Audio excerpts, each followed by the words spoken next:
Hello everyone, कैसे हो आप लोग? बढ़िया। तो बच्चों, आज हम लोग क्या पढ़ेंगे?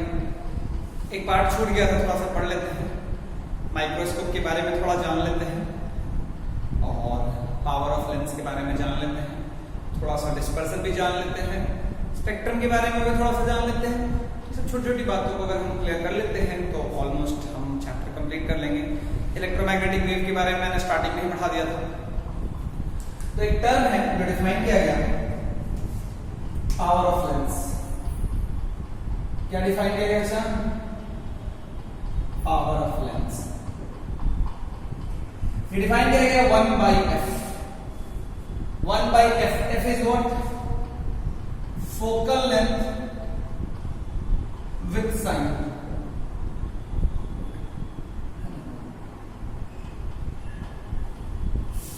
जैसे एक क्वेश्चन है, power of a lens can be negative.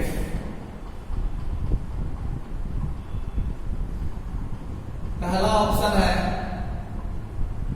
True, दूसरा है फॉल्स। बताओ, power of a lens can be negative, true है या फॉल्स है? बताओ। ध्यान से देखो, मैंने बोला है फोकल लेंथ साइन, तो F तो पॉजिटिव भी होता है, F नेगेटिव भी होता है, उसी तरह से P पॉजिटिव भी होगा और P नेगेटिव भी होगा, तो ऑब्वियसली कैन बी नेगेटिव, ये ट्रू है ना? इसका यूनिट होता है, इसका यूनिट की बात अगर करोगे तो what is the unit of a lens? What is the unit of a lens? Unit of a lens जो होता है वो होता है डायोप्टर। यूनिट ऑफ लेंस कितना होता है? अच्छा, डायोप्टर। लेकिन ये ध्यान रखना है कि डायोप्टर के लिए F क्या होना चाहिए? मीटर में। किसमें होना चाहिए बच्चा? It should be metre. अगर वो सेंटीमीटर में होगा तो डायोप्टर नहीं।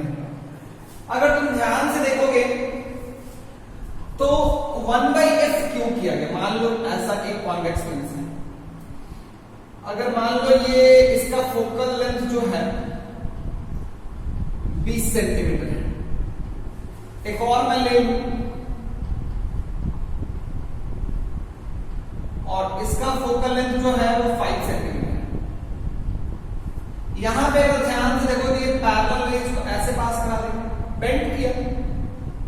लेकिन अगर ये θ1 है, इसमें अगर ध्यान से देखोगे तो ये θ2 है, तुम्हें समझ में आएगा θ1 इज लेस देन θ2। किसमें ज्यादा बेंड किया? जिसका फोकल लेंथ ज्यादा था उसमें ज्यादा बेंड किया, कि जिसमें फोकल लेंथ कम था उसमें ज्यादा बेंड किया? जिसमें फोकल लेंथ ज्यादा था उसमें कम बेंड किया। जितना दूर होगा उतना कम बेंड करेगा, तो पावर मतलब क्या? कितना ज्यादा बेंड कर सकता है, इसीलिए वो 1/f। अगर वो ज्यादा बेंड करेगा इसका मतलब फोकल लेंथ छोटा होगा। इनफैक्ट अगर मैं बात करूं डाइवर्जिंग लेंस की, तो यहां पे है कि बेसिकली आप कितना बेंड कर पाते हो। अगर आप प्रिंसिपल एक्सिस की तरफ बेंड करोगे तो उसको हम पॉजिटिव कंसीडर करेंगे, उस बेंडिंग को हम पॉजिटिव कंसीडर करेंगे। अगर प्रिंसिपल एक्सिस से अवे बेंड करोगे तो उसको हम लोग नेगेटिव बेंडिंग कंसीडर करेंगे। तो बेसिकली पावर में अगर हम ध्यान से देखें तो पावर जो है ये प्लस या माइनस, प्लस पावर में सपोज करो कि मान लो ये प्लस 0.5 डायोप्टर। कितना डायोप्टर बचा?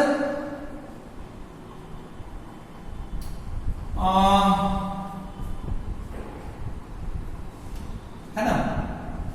मान लो ये 5 डायोप्टर है, तो ये आपका बता रहा है कि लेंस इज कन्वर्जिंग। ये क्या बता रहा है? Lens is converging. पावर अगर मान लो -5 डायोप्टर है तो ये बता रहा है लेंस इज डाइवर्जिंग। पहले वाले में लेंस कन्वर्जिंग है, दूसरे वाले में लेंस डाइवर्जिंग है। क्लियर है बच्चों?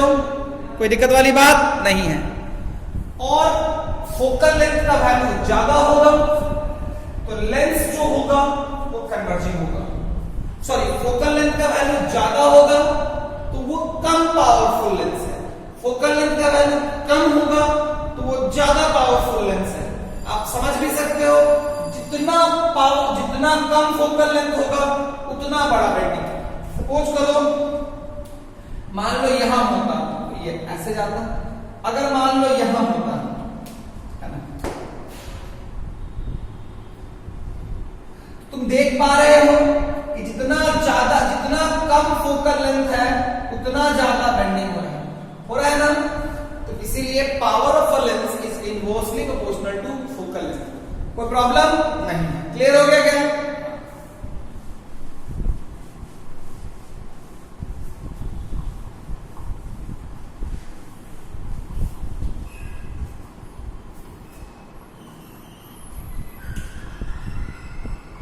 जैसे मैं तुमसे एक क्वेश्चन पूछूं,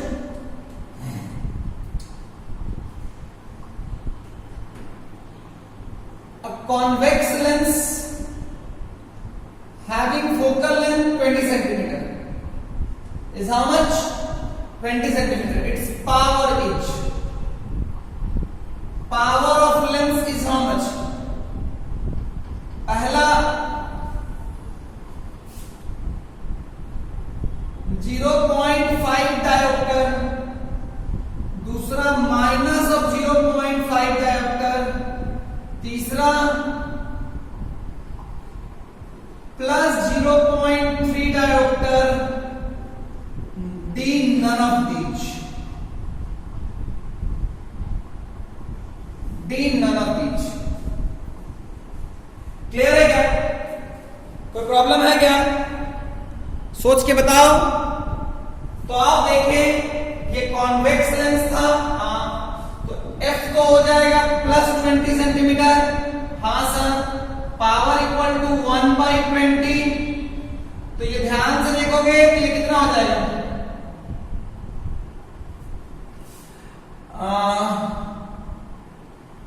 तो ध्यान से देखो तो ये 20 हो गया ना,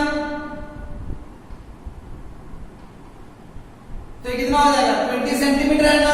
हाँ, तो 20 सेंटीमीटर हो जाएगा तो क्या हो जाएगा? ऊपर में क्या हो जाएगा? 100। तो 20/100 कितना आ जाएगा? 5। कहीं पे 5 रह गया नहीं। वैसे तुम लोग बच गए। मैं यहाँ पे जो 0.5 दिया था ना, मुझे 0.05 देना चाहिए था, है ना। तब बहुत बच्चे ये करते और शायद किए भी होंगे। खुद की नजरों में झांक के देखो, समझ में आएगा। 1/20 किए होगे, यहाँ पे बेसिकली 1/20 0.05 करके खुश हुए होगे और तब डी मारे होगे तुम लोग। अपने आप से पूछ के देखोगे तो तब तुम डी मारे होगे। गलती से तो मेरे से गलती हो गई, है ना, कि मैंने यहाँ पे 0.5 की जगह 0.05 नहीं दिया होता। और तो सब लोगों ने डी मारा, लेकिन ध्यान रहे कि आपने डी इसलिए मारा क्योंकि आपको ये मिला था, और मैंने डी इसलिए मारा क्योंकि मुझे ये मिला था। तुम्हारे डी और मेरे डी में बहुत अंतर है। समझ में आया ना? क्योंकि तुम्हारा जो डी है वो 0.05 की वजह से आया होगा और मेरा जो डी है वो 5 की वजह से डी मैंने लिया। तो किसका सही डी, मेरा या तुम्हारा? बताओ, बोलना। मेरा ना, ऑब्वियसली मेरा सही। बहुत लोग को 0.5 मिल गया होगा, बहुत लोगों को 0.5 मिला होगा, मुझे पता है, क्योंकि 1/20 को डिवाइड करने में भी तुम लोग के पसीने छूटते हैं। क्लियर हो गया क्या? हाँ sir.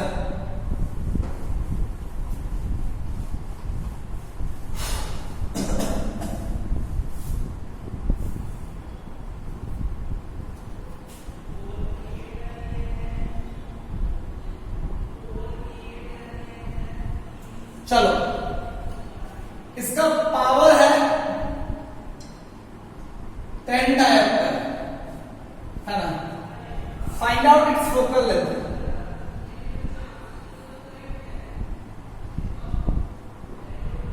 Option A plus 10 centimetre, option B 1/10 metre, option C A and B both, option D none of these. बताओ बताओ मेरे लाल, मेरे हरे, मेरे पीले, बताओ।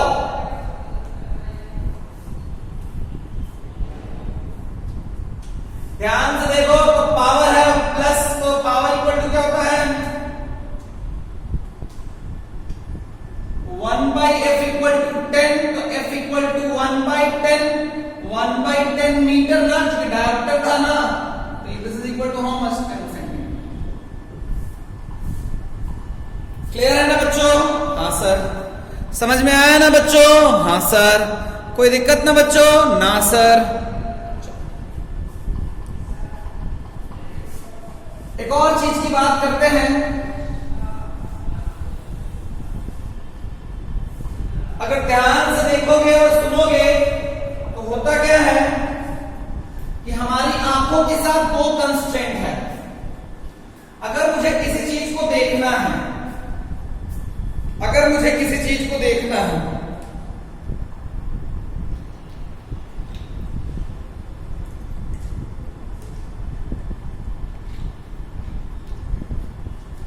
अगर मुझे किसी चीज को देखना है क्लियरली, तो उसके लिए क्या होना चाहिए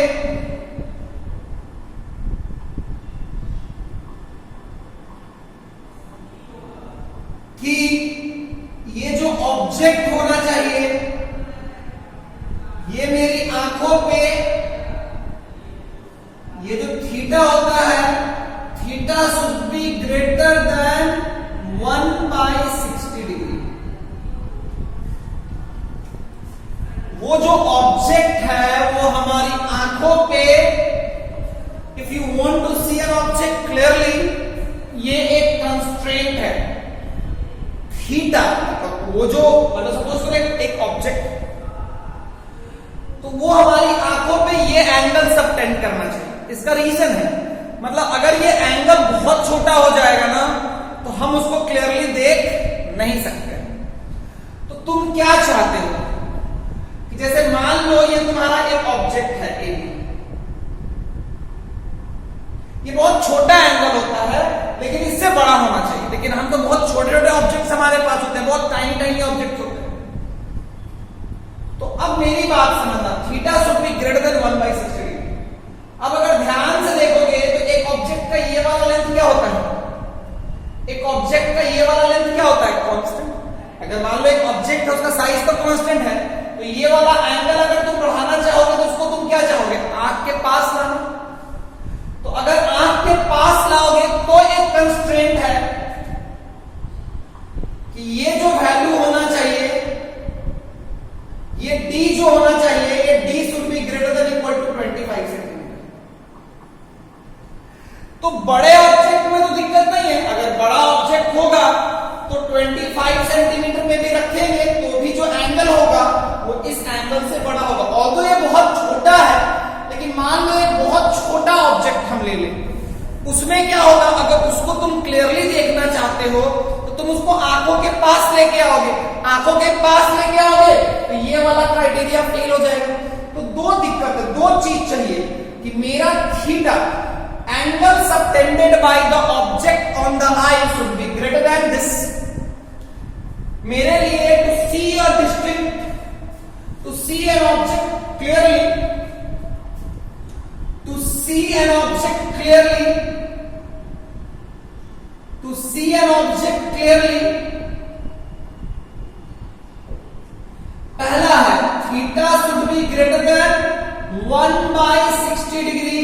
ये theta is what, angle subtended, angle subtended by the object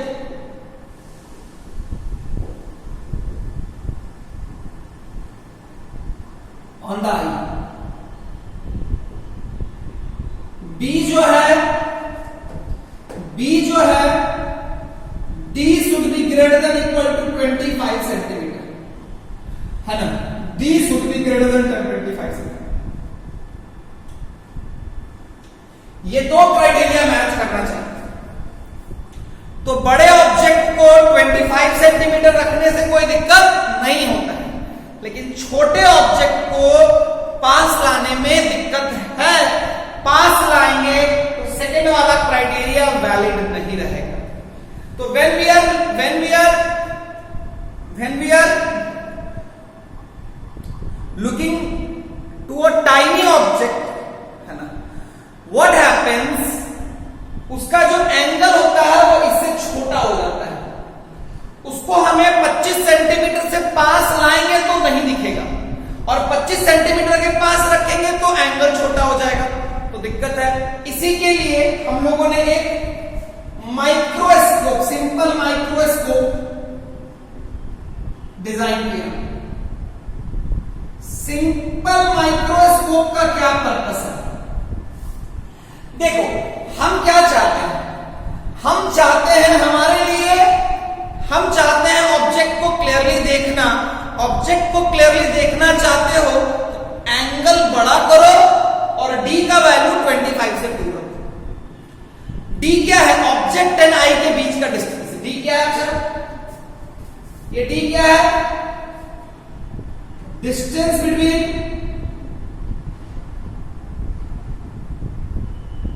object and I. D is what? Distance between object and I. Is it clear? Yes sir. तो अगर क्लियरली देखना है, तो हम चाहेंगे कि D 25 से 25 या D should be greater than equal to 25 and theta should be greater than this. तो अब क्या है कि छोटे ऑब्जेक्ट के साथ प्रॉब्लम क्या है? छोटे ऑब्जेक्ट को 25 पे रखेंगे या उससे दूर रखेंगे, उसका थीटा इतना छोटा हो जाएगा, कि इससे भी छोटा हो जाएगा। और अगर उसको पास लाएंगे तो थीटा तो बड़ा होगा, पास लाने से बेस घटेगा तो थीटा तो बड़ा होगा, लेकिन डी का क्राइटेरिया सेटिस्फाई नहीं करेगा। इसके लिए हम लोगों ने एक सिंपल माइक्रोस्कोप डिजाइन किया। इस सिंपल माइक्रोस्कोप को अगर for a good simple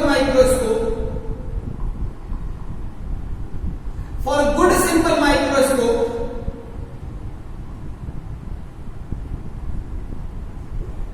f should be small.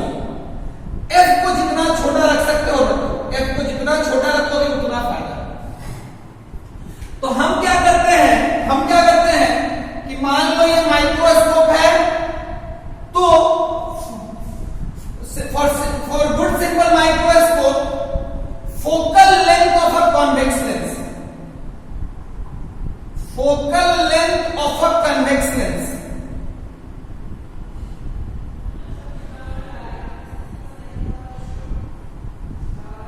Should be small. आपको अच्छे माइक्रोस्कोप के लिए हम कन्वेक्स लेंस का फोकल लेंथ छोटा होना चाहिए। हम माइक्रोस्कोप किससे बनाते हैं? एक कन्वेक्स लेंस से बनाते हैं। तो होता क्या है, मान लो ये मेरा माइक्रोस्कोप है, उसमें एक सिंपल एक कन्वेक्स लेंस लगा हुआ है। अब देखो होगा क्या, मान लो हमने यहां पे ऑब्जेक्ट को रख दिया, हमने ये मेरा क्या है, ये f1 है। ये ऑल्सो ये लेंथ किसके बराबर होता है? फोकल लेंथ के बराबर होता है ना, ये लेंथ फोकल लेंथ के बराबर। तो क्या करना है, आप क्या करो, एक ऑब्जेक्ट को यहां पे रख दो। ऑब्जेक्ट को कहां रखो?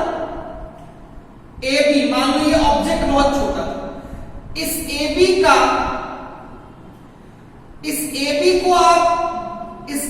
को हमने आंखों से पहले, इधर मेरा आंख है, तो मुझे ऑब्जेक्ट देखा है, तो मैंने उसको क्या किया, पहले माइक्रोस्कोप लेके आया। माइक्रोस्कोप में सिंपली एक कॉन्वेक्स लेंस होता है, तो मैंने एक बार से ऑब्जेक्ट लगा दिया। अब क्या है बच्चा कि मान लो कि अगर ये फोकस एंड पोल के बीच में होता है, तो क्या होता है? ध्यान से देखोगे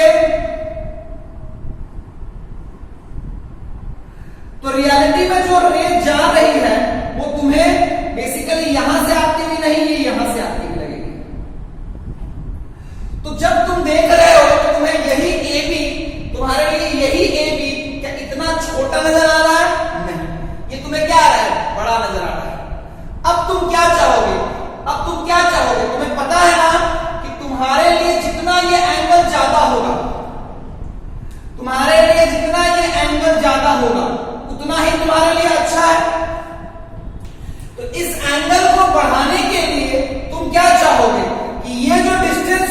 ये मिनिमम हो। तुम चाहोगे ना भाई इस एंगल को बढ़ाने के लिए, ये वाला डिस्टेंस मिनिमम करने के लिए चाहोगे तो ये किसके बराबर सेट कर दोगे?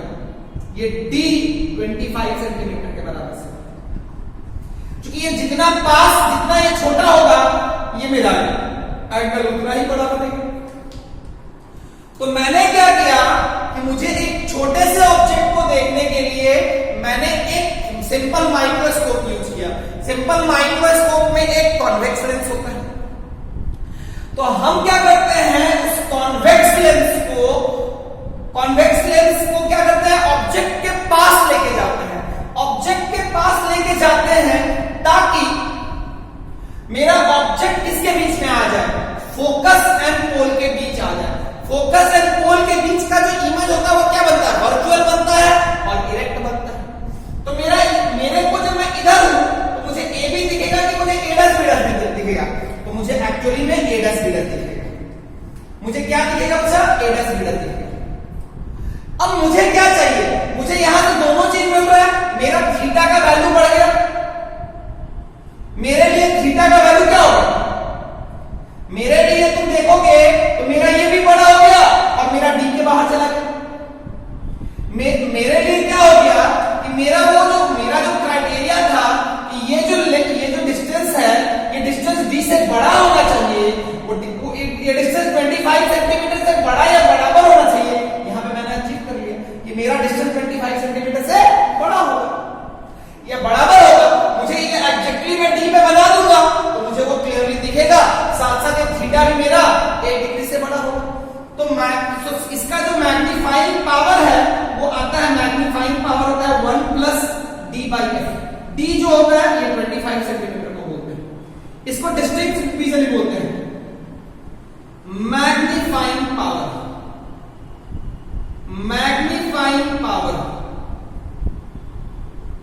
1 प्लस डी बाई एफ, ये 1 plus D by F. D का वैल्यू क्या है 25 सेंटीमीटर। ये डिस्टेंस फॉर डिस्टिंक्ट विजन, इसको क्या बोलते हैं, distance for distinct vision. Distance for distinct vision, distance for distinct vision, है ना। तो बहुत कुछ नहीं किया मैंने, मेरे लिए जो दोनों क्राइटेरिया था मैंने उसको आराम से सेटिस्फाई करा लिया। क्या कर लिया, मैंने माइक्रोस्कोप को लगा दिया, मैंने एक कन्वेक्स लेंस को लगा दिया। ऑब्जेक्ट को मैं ऐसे रखूंगा ताकि वो किसके बीच में आ जाए, फोकस से पोल के बीच में। फोकस से पोल के बीच में तो ठीक है, ये भी मेक श्योर करना है कि इमेज कहां पे बनना चाहिए। इमेज बनना चाहिए, इमेज कहां पे बनना चाहिए, इमेज बनना चाहिए, इमेज कहां पे बनना चाहिए, इमेज बनना चाहिए एग्जैक्टली डी पीछे। कहां पे बनना चाहिए बच्चा, एग्जैक्टली डी पीछे, एग्जैक्टली डी पीछे।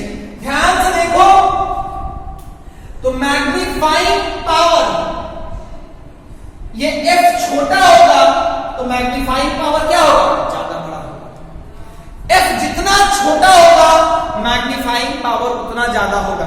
मतलब मैग्नीफाइंग पावर ज्यादा होने का मतलब एक छोटा सा भी ऑब्जेक्ट मुझे बड़े रूप में दिखेगा, मुझे एक छोटा सा भी ऑब्जेक्ट काफी अच्छे खासे बड़े रूप में दिखेगा। तो ध्यान देने वाली क्या क्या बात है कि व्हेन यू आर यूज, आपका जो माइक्रोस्कोप है उसमें कॉन्वेक्स लेंस का फोकल लेंथ छोटा होना चाहिए। ऑब्जेक्ट को ऐसे प्लेस करना है कि वो किसके बीच में आ जाए, पोल एंड फोकस के बीच में आ जाए। पोल एंड फोकस के बीच में आएगा तो हमें ये मेक श्योर करना है कि पोल एंड फोकस के बीच में कहीं नहीं रख देना।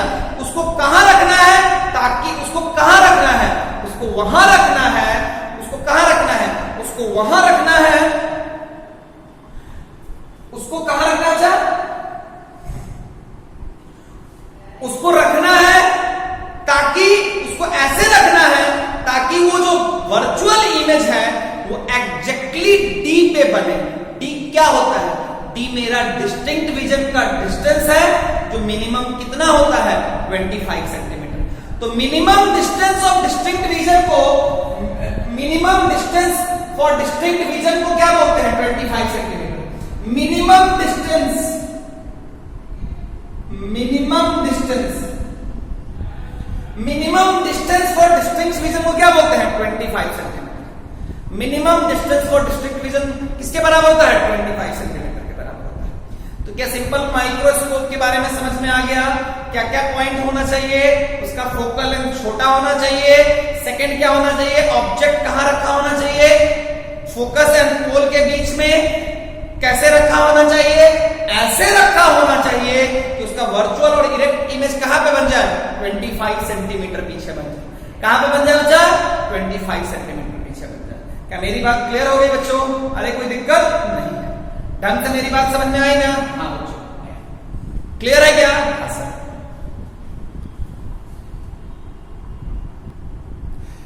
तुम लोग को मैंने स्टार्टिंग में ही एक चीज पढ़ाया था कि एक मीडियम का सिर्फ एक ही रिफ्रैक्टिव इंडेक्स का वैल्यू होता है कि बहुत सारा रिफ्रैक्टिव इंडेक्स का वैल्यू होता है? बहुत सारा वैल्यू होता है। अलग अलग वेवलेंथ के लिए रिफ्रैक्टिव इंडेक्स सेम होता है कि अलग अलग होता है?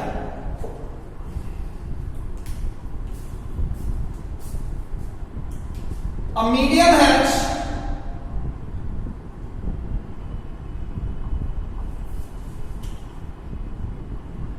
medium refractive index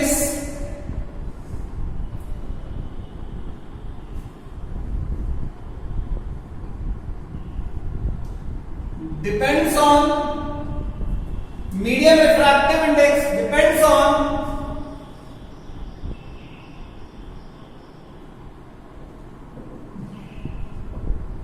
light which is passing through it, which is passing through it.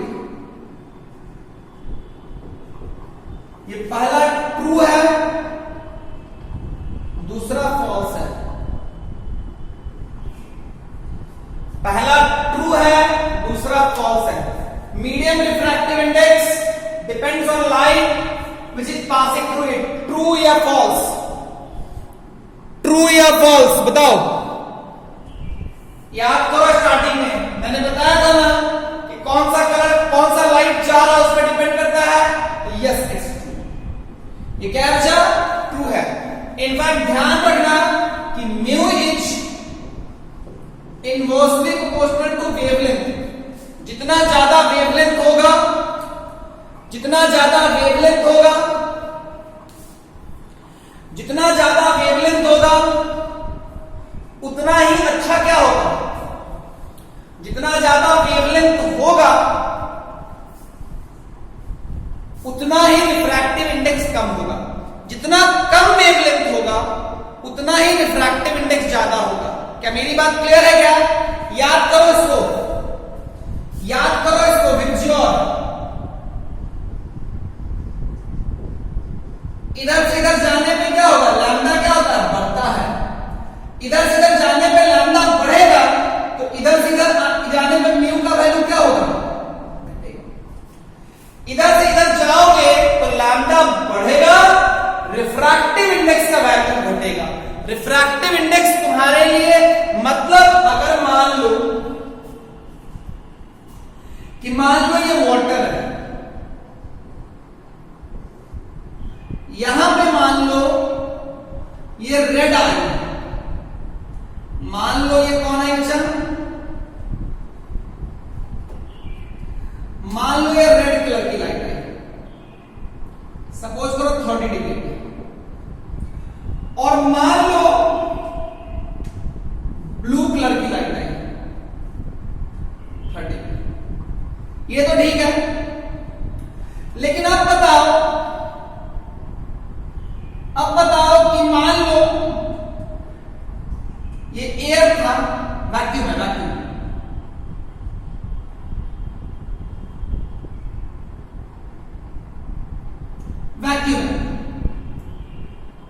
इसमें ऐसे है, रेड कलर की लाइट आई, मान लो ये थीटा है, थीटा 1 है, ये थीटा 2 है, पहला ऑप्शन थीटा 1,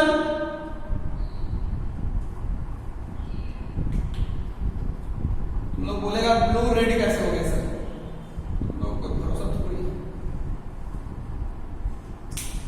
पहला 1 इज ग्रेटर देन थीटा 2, दूसरा है theta 1 is less than theta 2, theta 1 is equals to theta 2, D है नन ऑफ दीज, डी है नन ऑफ दीज। सोच के बताओ, सोच के बताओ which of the option is correct.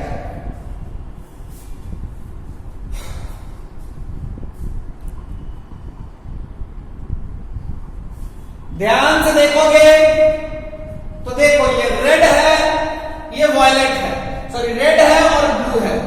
यहां पे देखो तो किसका वेवलेंथ ज्यादा है, रेड का ज्यादा है, ब्लू का कम है। तो रेड का वेवलेंथ ज्यादा, ब्लू का कम, यानी mu of water for red is less then mu of water of red is less then, क्योंकि लैम्डा ज्यादा है, mu of water for blue. तो म्यू क्या है, म्यू ब्लू के लिए क्या है, ज्यादा है, क्योंकि रेड के लिए रेड का वेवलेंथ ज्यादा है, तो रेड का म्यू कम होगा, ब्लू के लिए म्यू ज्यादा होगा।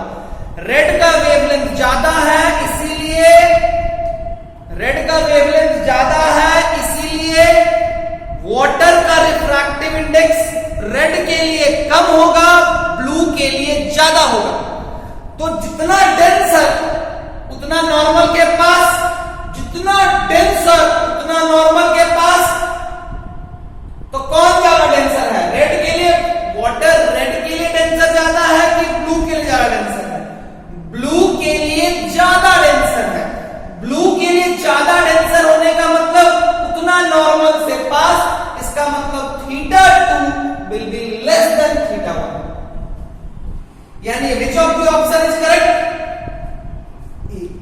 Theta 2 will be less than theta 1। मैं फिर से समझाऊंगा, water will be more denser for blue, so it is more denser for blue, that's why blue will bend more, red will bend less। so red will bend less, अगर वो कम bend करेगा, इसका मतलब theta 1 जो होगा वो ज्यादा होगा। क्योंकि मेरी बात समझो, अगर मान लो अगर ये इस लाइन पे जा रहा है, ये इस लाइन पे जा रहा था, इसमें इस लाइन पे जा रहा था, है ना, तो अगर ये ज्यादा बेंड करेगा तो ये वाला वैल्यू कम हो जाएगा, इसमें अगर ये कम बेंड करेगा तो ये वाला वैल्यू ज्यादा हो जाएगा। क्योंकि ये 30 है तो ये भी 30 और ये भी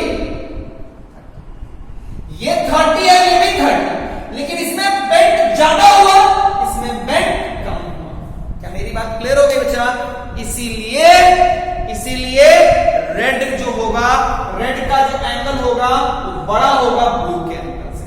कोई दिक्कत वाली बात नहीं है। याद रखना, ज्यादा डेंसर मतलब ज्यादा डेविएशन, ज्यादा नॉर्मल के पास, ज्यादा डेविएशन ज्यादा नॉर्मल के पास, एंड नॉर्मल के साथ एंगल कम।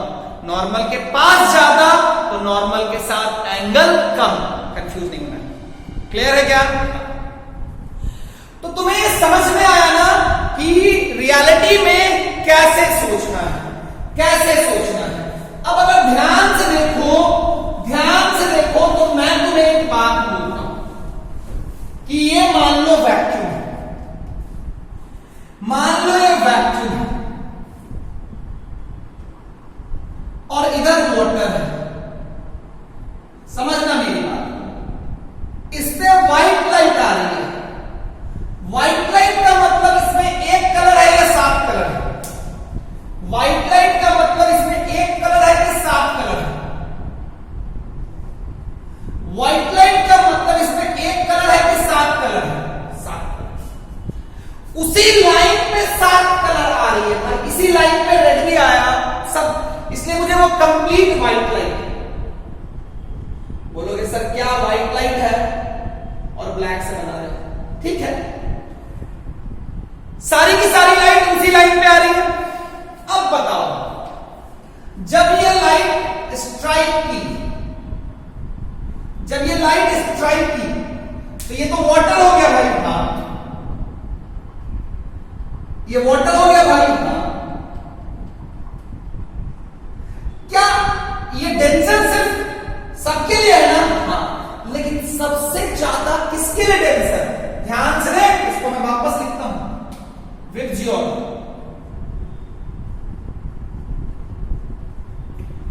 ये जो है ये किसके लिए, लैम्डा बढ़ रहा है तो म्यू घट रहा है, यानी सबसे ज्यादा रिफ्रैक्टिव इंडेक्स किसके लिए है, वॉयलेट के लिए।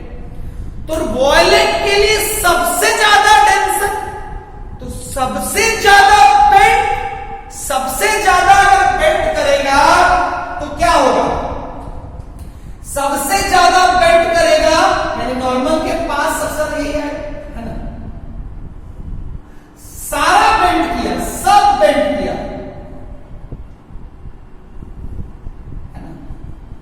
ध्यान से देखो तो रियलिटी में ये क्या हो जाएगा, V, ये क्या हो जाएगा I, ये क्या हो जाएगा B, ये क्या हो जाएगा JYOR।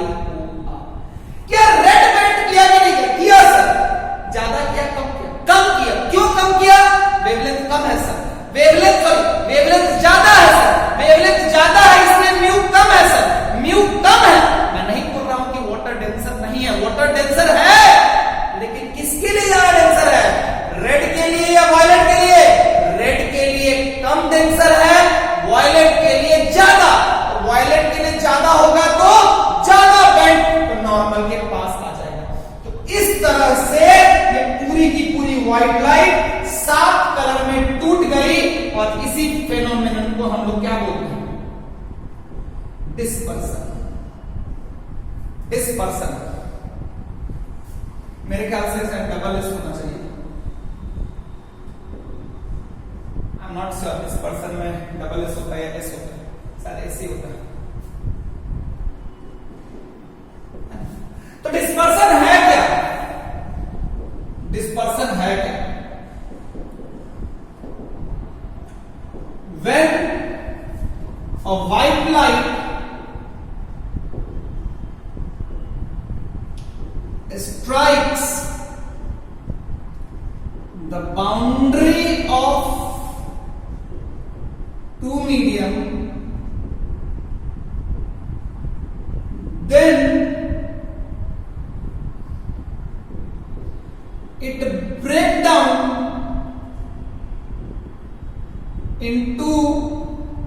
in 7 different colors.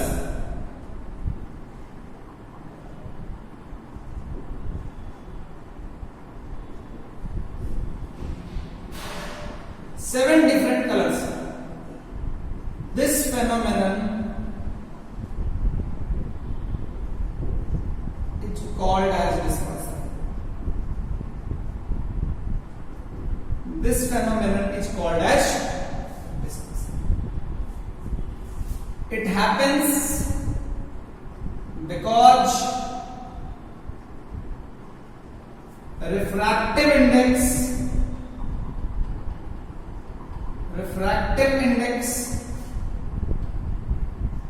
for the different colors, refractive index of a medium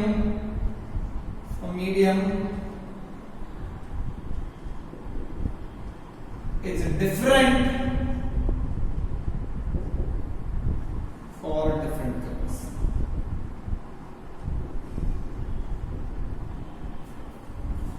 clear है बच्चों, कोई प्रॉब्लम नहीं है ना, नहीं ढंग से समझ में आया ना।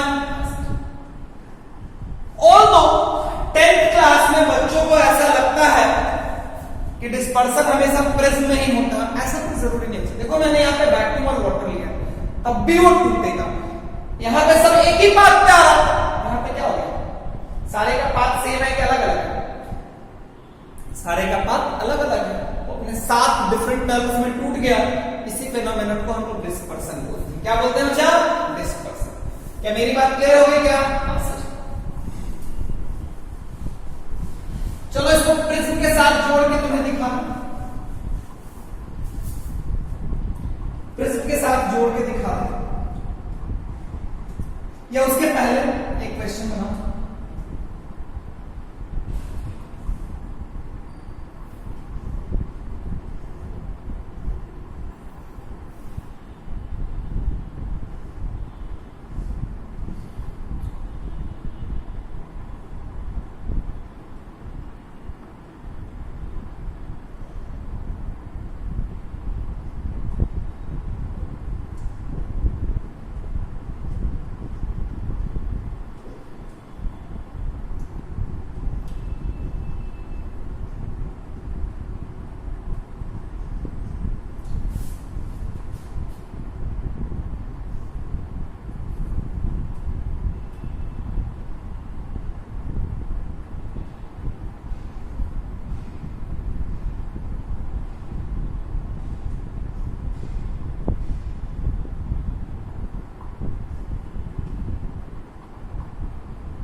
आपको बताना है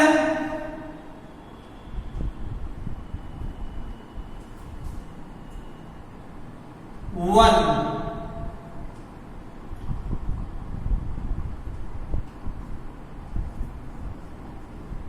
कौन सा सही ऑर्डर में लिखा हुआ है?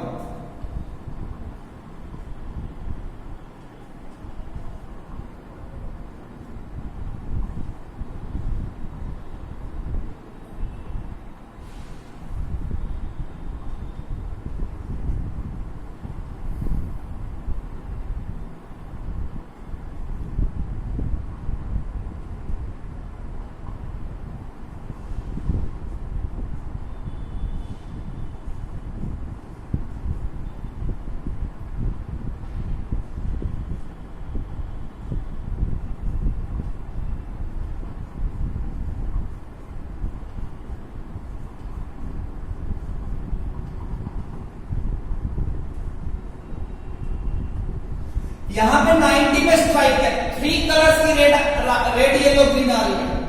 आपको बताना है कि ये तीनों कलर में 1 2 3 ये कौन कौन है, कौन सा कलर है उसके अकॉर्डिंग लिखा हुआ है। कौन सा कलर है, 1 कौन सा कलर है, 2 कौन सा कलर है, 3 कौन सा कलर है। ढंग से लिखो सोच के। तो देखो, तो रियलिटी में देखो, यहां तो भाई यहां पे क्यों रिफ्रैक्शन नहीं हुआ, यहां पे क्यों बेंड नहीं हुआ? क्योंकि सबके लिए एंगल ऑफ इंसिडेंस 0 है ना भाई। सबके लिए अगर एंगल ऑफ इंसिडेंस 0 होगा तो एंगल ऑफ रिफ्रैक्शन भी क्या होगा? 0। एंगल ऑफ इंसिडेंस 0 तो एंगल ऑफ रिफ्रैक्शन 0। इस पे जा रही थी, नॉर्मल देखोगे तो नॉर्मल ऐसे ही होगा ना भाई। यहां पे तो नॉर्मल देखोगे तो रियलिटी में सारी की सारी नॉर्मल से अवे जाएगी ना। अरे बाबा नॉर्मल तो ऐसे है ना भाई, तो नॉर्मल से अवे, नॉर्मल से अवे, तो सब नॉर्मल से अवे जाएगा। देखो ये डेंसर है या रेयर है, ये नॉर्मल है तो नॉर्मल के तरफ के नॉर्मल से अवे, नॉर्मल से अवे, सब नॉर्मल से अवे जाएगा। लेकिन सबसे ज्यादा बेंड कौन करेगा? देखो सबसे ज्यादा बेंड कौन करेगा, तो ध्यान से देखो रियलिटी में क्या होगा, जिसके लिए ये सबसे ज्यादा डेंसर होगा। सबसे ज्यादा डेंसर किसके लिए है? सबसे ज्यादा बेंड कौन करेगा? जिसके लिए ये सबसे ज्यादा डेंसर है। ध्यान से देखो, लिख जी और लिखते हैं। तो रेड सबसे कम डेंसर है इस मीडियम में, उसके बाद येलो, उसके बाद ग्रीन। सबसे ज्यादा डेंसर ग्रीन के लिए, तो सबसे ज्यादा डेविएशन भी किसका? ग्रीन का। तो ग्रीन का सबसे ज्यादा डेविएशन, इसका मतलब डेविएशन से ज्यादा ग्रीन का, यानी ग्रीन क्या है? ये 1 कौन है? ग्रीन। 1 कौन है बच्चा? ग्रीन। 2 कौन है? 1 कौन है? ग्रीन। 2 कौन है? येलो। 3 कौन है? Red. Green yellow red, green yellow red, green yellow red. Which of the option is correct? B. नहीं समझ में आया? मैं फिर से समझाता हूं। देखो denser to rare, rare to denser में हम क्या देखते हैं? किसके लिए ज्यादा डेंसर?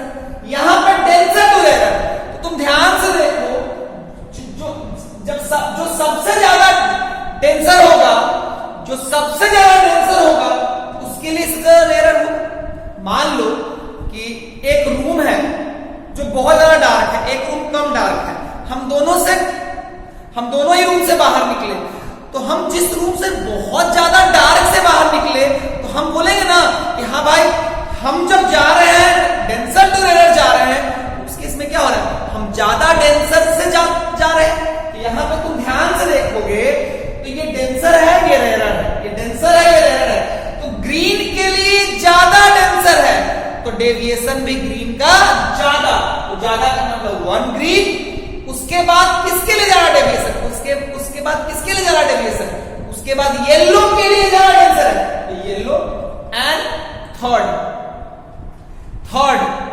रेड के लिए कम डेविएशन। ऑल्दो बेंट हुआ है लेकिन रेड के लिए कम हुआ है। क्या मेरी बात समझ में आई? क्या समझ में आया ना? इनफैक्ट ध्यान से देखो तो ग्रीन के लिए क्या हो जाएगा, ग्रीन के लिए क्या हो जाएगा बच्चा, ग्रीन में तो TIR हो गया है, ग्रीन के लिए जो मैंने दिया वो क्या दिया बच्चा, TIR, total internal reflection. Bent इतना ज्यादा हो गया कि क्या हो गया, TIR हो गया। क्या हो गया बच्चा, TIR हो गया। कोई दिक्कत वाली बात नहीं है। क्या मेरी बात समझ में आई ना?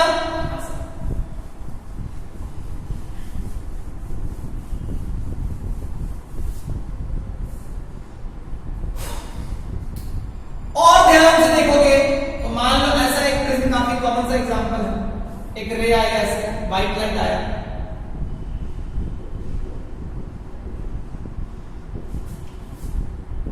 इस पाथ पे रे जा रही थी, है ना, टूटेगी, टूटने के बाद क्या होगा, ये रेयर है कि डेंसर है, बेंड तो होगा, नॉर्मल ऐसे है ना भाई,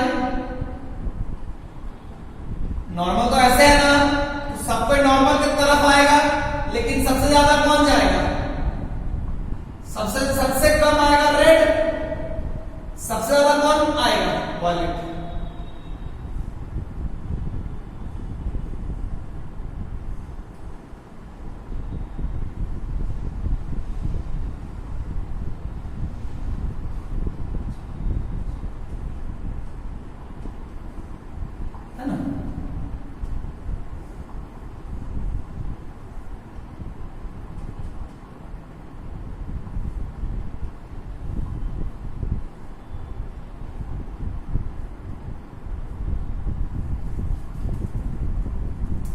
फर्दर बेंट होगा ये VIB GY टूट जाएगा, है ना, यही टूटना क्या कहलाता है, डिस्पर्सन कहलाता है। क्या कहलाता है बच्चा, डिस्पर्सन कहलाता है। और अगर तुम चाहोगे तो और भी तरीका है कि अगर मान लो ये क्लियर है क्या, डिस्पर्सन थ्रू अ प्रिज्म,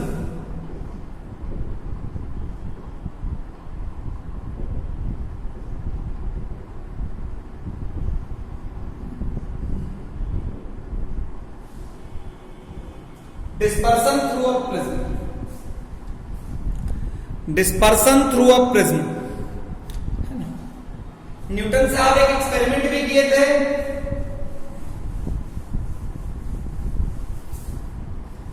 देखो प्रिज्म में खासियत क्या होती है कि प्रिज्म किधर बेंड करता है, बेस की तरफ। तो अगर तुम ध्यान से देखोगे ऐसे मैं दो प्रिज्म को रख दूं, बिल्कुल आइडेंटिकल प्रिज्म है, तो ये हुआ क्या, ऐसे,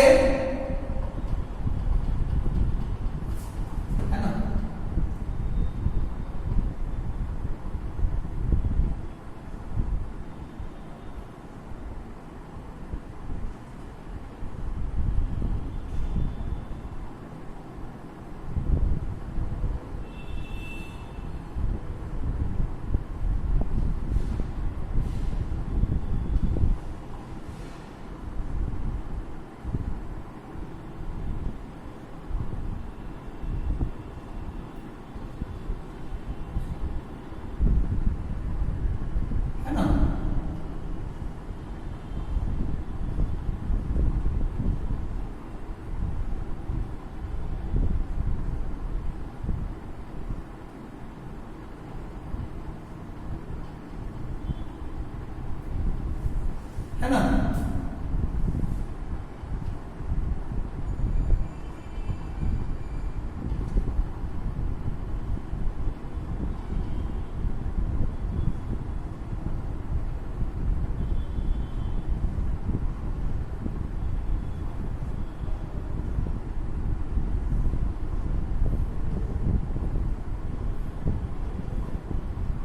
है ना, ये फाइनली व्हाइट लाइट होकर निकलेगी। कभी कभी बच्चा बोलता है ऐसा कैसे होता है, देखो मान लो कि इधर से जो लाइट रे गई, ये व्हाइट लाइट गई, इधर से जो व्हाइट लाइट गई है ना, मान लो कि तुम इधर से डालोगे तो ये ऐसे टूटेगा, इधर से डालोगे तो ऐसे टूटता। मानो कि इन दोनों का पाथ यहां पे आगे क्या हो जाएगा, वन साइड। मान लो, खैर मैं क्या बोल रहा हूं उसको इग्नोर करो, ऐसा किया जा सकता है। न्यूटन साहब ने ऐसा एक्सपेरिमेंट करके दिखाया कि पहले उसको ऐसे किया, तोड़ा, फिर यहां पे जब गया तो वापस वो, ये इसका बेस ऊपर है ना, इसका बेस ऊपर है ना, फिर किधर बेंड करेगा, इसका बेस ऊपर है ना, फिर किधर बेंड करेगा, ध्यान से देखो, ये नॉर्मल की तरफ बेंड किया, नॉर्मल से वे, तो ये नॉर्मल की तरफ गया, लेकिन इसका नॉर्मल, ये ध्यान से देखो, ये इंसिडेंस एंगल था, ये ऐसे जा रहा था, नॉर्मल की तरफ बेंड किया। तो ऐसे अगर दो प्रिज्म को ऐसे सेट किया जाए तो क्या होगा, यहां से जो व्हाइट लाइट गई है, यहां से वापस टूट के व्हाइट लाइट बन जाएगी, व्हाइट लाइट बन जाएगी। यहां से पहले टूटेगी, फिर ये इसको वापस जोड़ देगा, वापस सबको सारे को एक लाइन पे ले आएगा, फिर फाइनली वहां से क्या निकलेगी, व्हाइट लाइट निकलेगी। क्या मेरी बात क्लियर है क्या? इलेक्ट्रोमैग्नेटिक मैंने पढ़ा दिया है वेव्स, उसके बारे में जो बाकी सारी प्रॉपर्टीज वगैरह है वो पढ़ लीजिएगा। देखता हूं स्कैटरिंग का एक क्लास में और लूंगा। आज के लिए इतना ही, अगले क्लास में फिर मिलेंगे। बाय बाय बच्चा।